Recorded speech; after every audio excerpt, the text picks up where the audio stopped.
Men Tojikistonning G'isor degan joyidaman. G'isor degan joyida. Bu yerda G'isor qalasi, ya'ni G'isor degani adashmasam yerda eng baland joyi degani hisoblanadi. Mana bu qala. Qisqacha ma'lumot. Mana shu qala va yonida bozorcha bo'lgan ekan. Ya'ni bu joy o'rtoqlar Amir Olimxon Buxorodan quvg'in bo'lib, ya'ni qochgandan keyin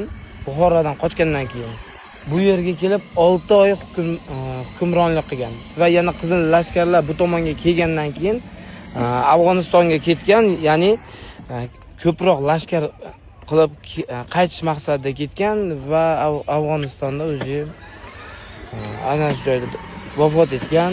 Plus bu joy Amir Olimxon kelib 6 oy yashagan joy ekan. Ungacha ancha hukmronlar bo'lgan. Qisqacha ma'lumot. Men to'shna bu yerda gid izladim, gid topa olmadim. Men qisqacha topgan ma'lumotim bilan aytyapman. Xudo xolasa bu yerda hozir tojikistonlik bir ikkita tanishlarim bor. Bugun erta shularni sherik qilsam, ancha ma'lumot to'liqroq berishga harakat qilaman.